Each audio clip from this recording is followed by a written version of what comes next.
270 days. That's how long Caitlin Clark disappeared from a WNBA court, and the second the league announced her return, everything exploded. Not slowly, not quietly.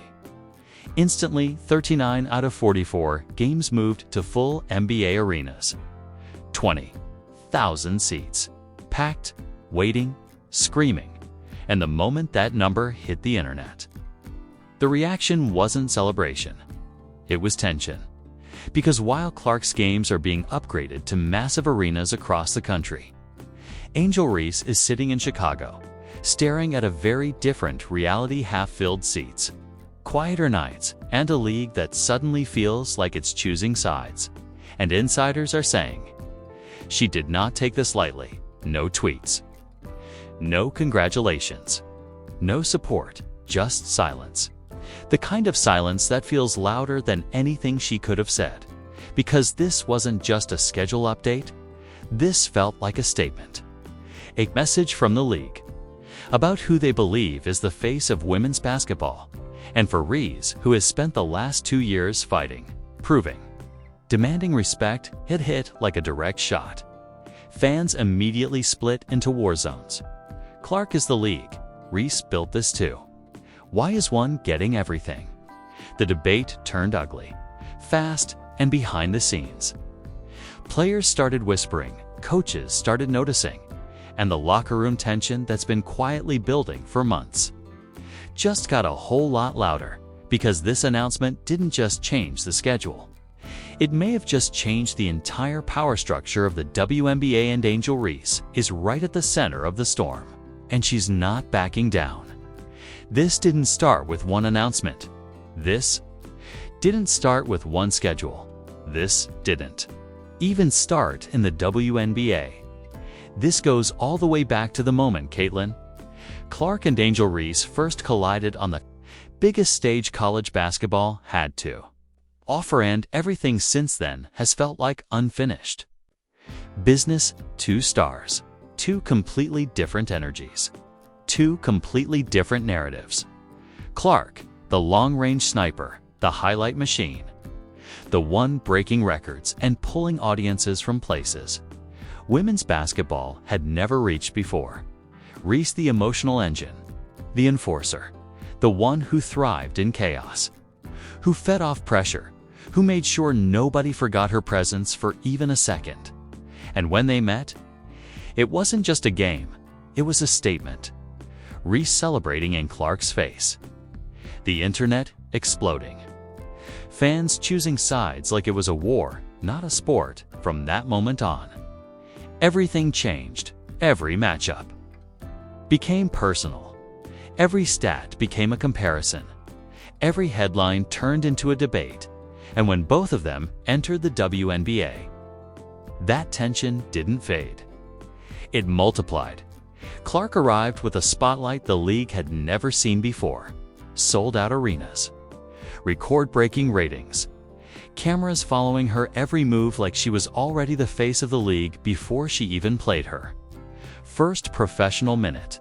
Meanwhile, Reese came in with something just as powerful, a completely different edge. Attitude, identity. She wasn't trying to fit into the league, she was trying to reshape it. And for a while, it worked. Her rebounding dominance, her confidence, her ability to stay in headlines even without scoring 30 kept her right in the conversation.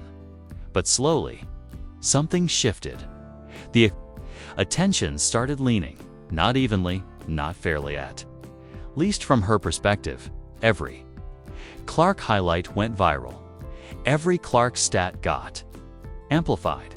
Every Clark appearance turned into a national event. And Reese, she was still producing, still competing, still showing up. But the noise around her started feeling different. Less celebration, more scrutiny. Then came the little moments, the missed high five that turned into a headline, the hard fouls that sparked debates. The body language, clips that people dissected like conspiracy theories. Every move she made was analyzed, questioned, sometimes twisted, and inside that pressure something started building. Frustration. Not loud at first, not public, but real. Because from Reese's point of view, she wasn't just watching another player succeed, she was watching the league shift around that player. Opportunities changing, narratives forming, doors opening wider. And now with one announcement, everything that had been building quietly exploded into the open. Because when you see 39 games move to NBA arenas for one player, and you're still fighting to prove your place in that same spotlight, it stops feeling like competition and starts feeling like something else entirely, something deeper, something personal. And that's exactly where things start to get dangerous. Because this rivalry, it's no longer just about basketball. The moment the schedule dropped, everything snapped, not publicly at first, not in interviews, but behind the scenes. The temperature changed instantly, because this wasn't just numbers on a calendar. This was power. 39 NBA. Arenas. 20,000-seat buildings, prime time, slots, national attention locked in. Before the season even tipped off, and for a lot of players around the league, it felt like the decision had already been made. Who the league was building around, who the spotlight belonged to, and who was being pushed to the side.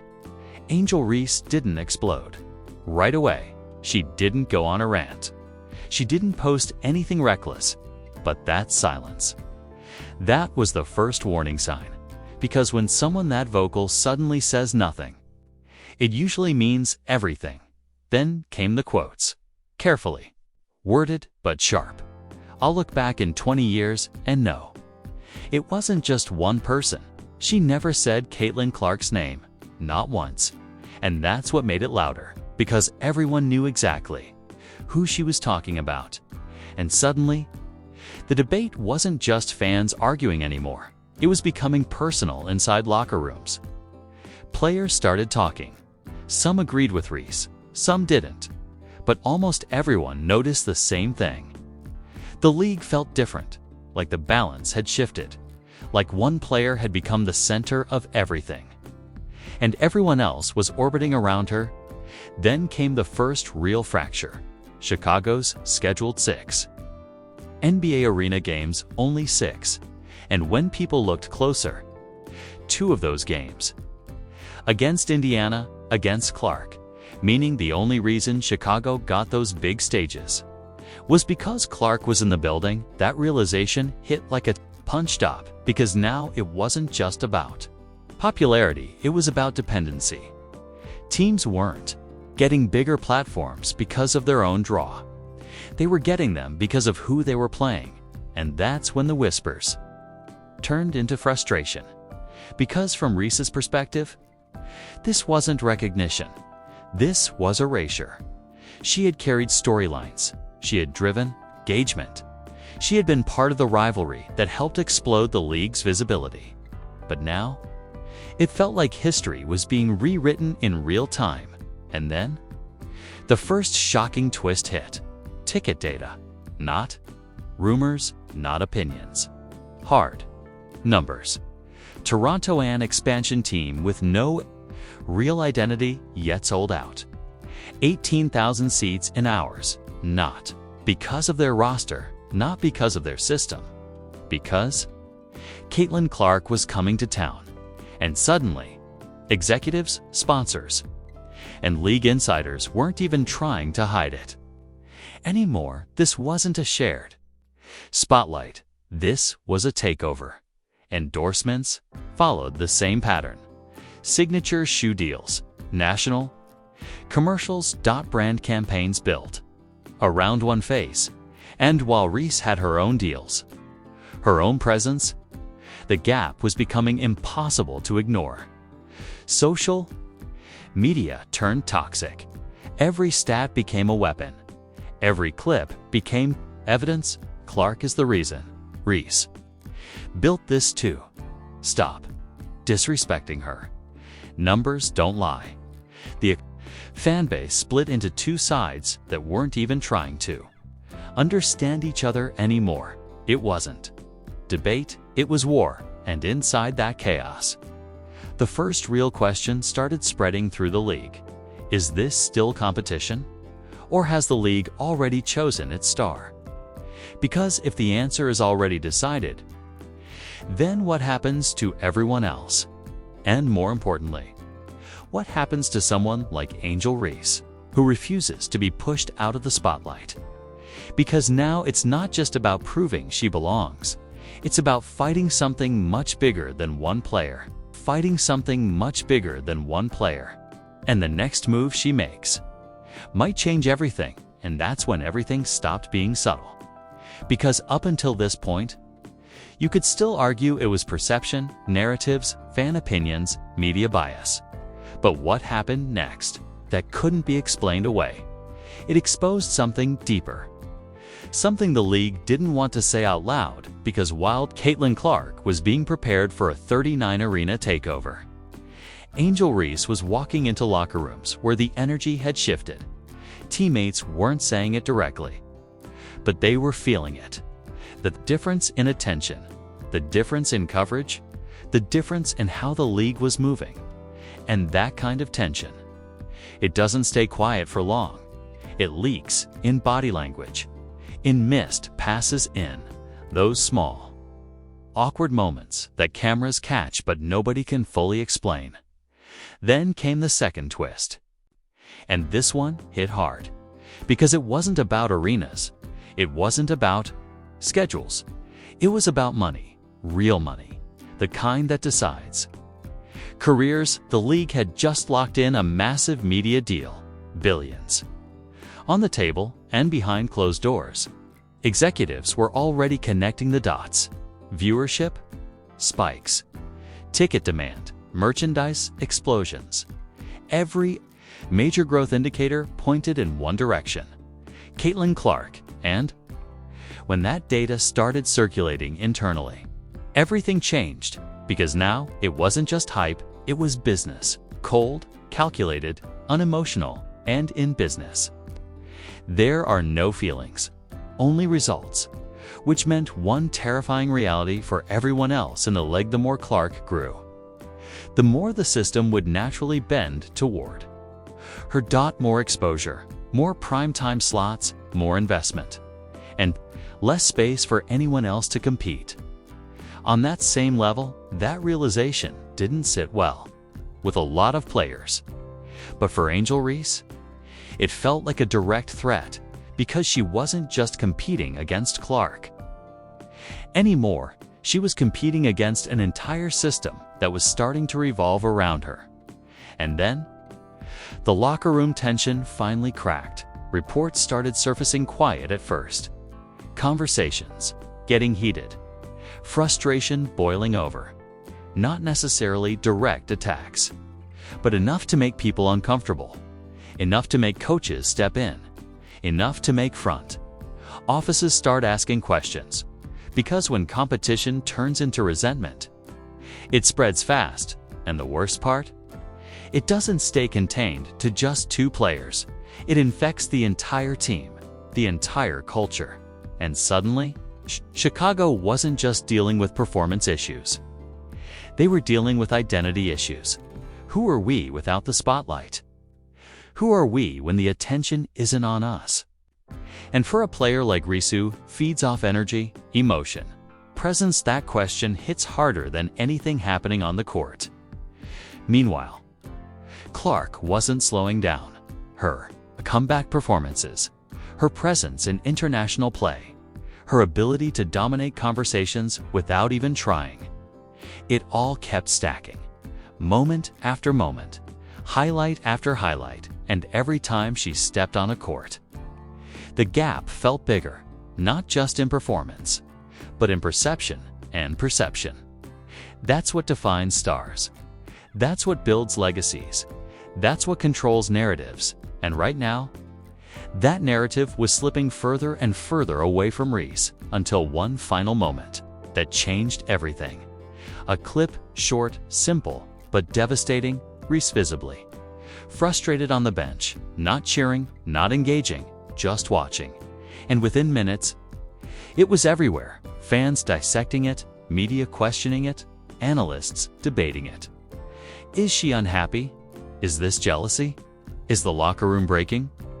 The pressure exploded overnight because now, it wasn't just about what was happening behind the scenes. It was visible, public, unavoidable, and for the first time, Angel Reese wasn't controlling the narrative anymore. She was trapped inside it.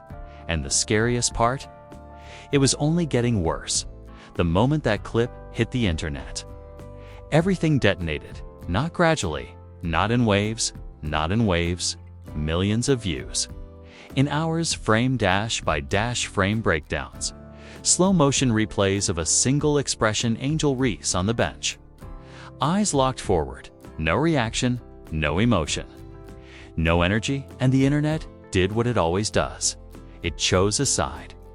This is jealousy. She's losing control. The league has moved on. The comments got uglier by the minute, because this wasn't just analysis anymore. This was judgment, and it spread everywhere. Twitter turned into a battlefield. TikTok exploded with edits comparing Reese's silence to Clark's roaring arena entrances. YouTube thumbnails screamed the same message. Is this the end for Angel Reese? Clark takes over the WNBA. Locker room chaos in Chicago. And just like that, a narrative was born. Not proven, not confirmed, but powerful enough to feel. Real media outlets jumped in. Next, some tried to stay neutral. Most didn't. They replayed the numbers, 39 arena games. Record-breaking, ticket sales, merchandise, flying off shelves. And then they cut back to Reese attendance, struggling team. Inconsistency, visible frustration. The contrast was brutal. And for the first time, it felt like the conversation wasn't Clark versus Reese anymore. It was Clark, and then everyone else. Inside Chicago, it got worse because now the players weren't just dealing with internal tension. They were dealing with public pressure, questions. In every interview, eyes watching every interaction, reporters fishing for cracks. Is everything okay in the locker room? How do you feel about the league's direction? Do you think the spotlight is fair? And no matter how careful the answers were, the damage was already done, because once a narrative goes public, you don't control it anymore, it controls. You teammates started feeling it too. The awkward energy, the unspoken tension, the sense that something bigger than basketball was hanging over every game. Missed shots felt heavier, bad losses felt louder, and every time the camera cut to Reese, people weren't watching her performance. They were watching her reactions, her face, her body language, looking for proof of something breaking. Meanwhile, Caitlin Clark's world looked completely different. Packed arenas, standing ovations, crowds chanting her name before tip-off. Every move amplified, every highlight celebrated. She wasn't just playing basketball anymore, she was an event, and that contrast, it became impossible to ignore. Fans started asking uncomfortable questions. Is the league pushing one star too hard? Is Reese being left behind? Is this still competition? Or is it already decided? Even former players started weighing in. Some defended Reese, saying she built part of this moment, that she deserves equal respect. Others didn't hold back, saying the numbers don't lie, that the league follows money, and right now, the money was following Clark. That truth hit harder than anything else, because you can argue opinions, you can debate narratives, but numbers, they don't care about feelings. And for Angel Reese, that realization wasn't just frustrating, it was suffocating, because no matter how hard she played, no matter how loud she spoke. No matter how much she fought for her place, the spotlight kept moving further away. And the worst part? Everyone could see it happening in real time, including her. And now, with the pressure at its peak, with the entire league watching, with her reputation hanging in the balance, Angel Reese is standing at a crossroads. Because what she does next won't just define this season, it might define her entire career and the decision she's about to make.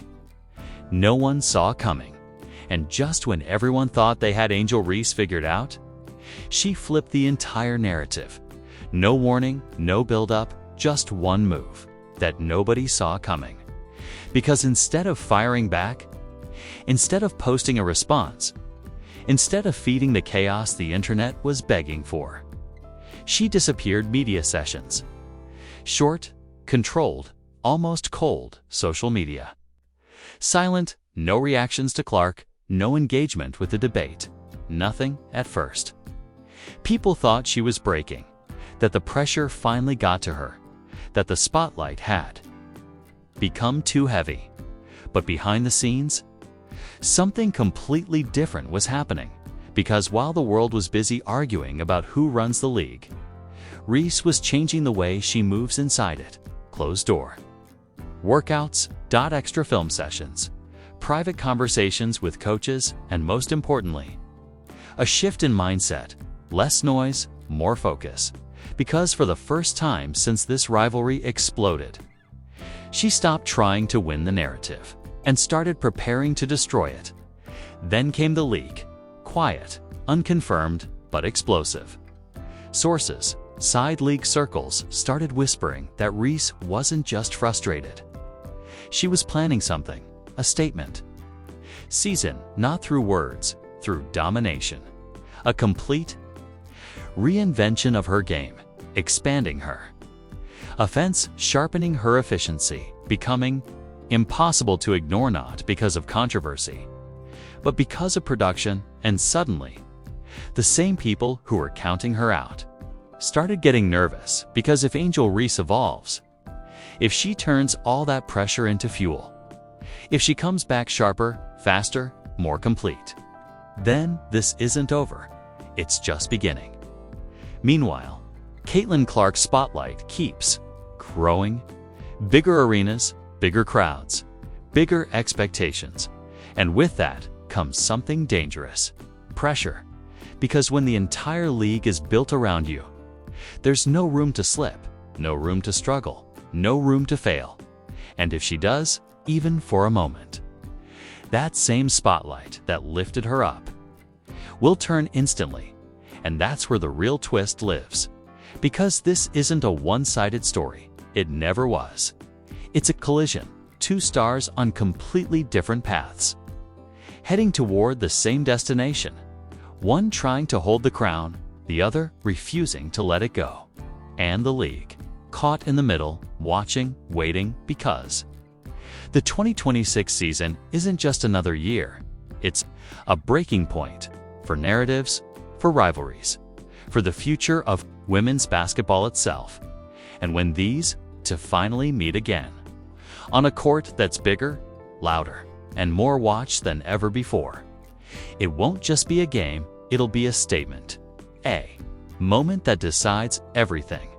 Because either Caitlin Clark proves the league was right to build around her, or Angel Reese reminds everyone why this story was never supposed to have just one star. And right now, no one knows which way it's going to go. But one thing is certain: when it finally explodes, the entire world will be watching. Now the question is simple, but the answer? Not so easy. After everything you just saw, the arenas, the numbers, the silence, the pressure, the shift in power, who really runs the WNBA right now? Is it Caitlin Clark's a player filling 20,000-seat arenas, breaking records, and forcing the entire league to evolve around her? Or is it Angel Reese, the competitor who refuses to disappear, who's been in the center of every major moment, and who might be preparing for the biggest comeback we've seen yet? Because this isn't just a debate anymore. This is a turning point. and your opinion. It matters more than ever, so don't stay quiet. Drop your take in the comments right now. Is this Clark's league? Or is Reese about to take it back? And if you want more high-intensity breakdowns like this, real stories, real tension, no filter, hit like, subscribe, and turn on notifications, because this rivalry, it's not cooling down, it's building. And the next time these two step on the same court, you're not going to want to miss what happens next.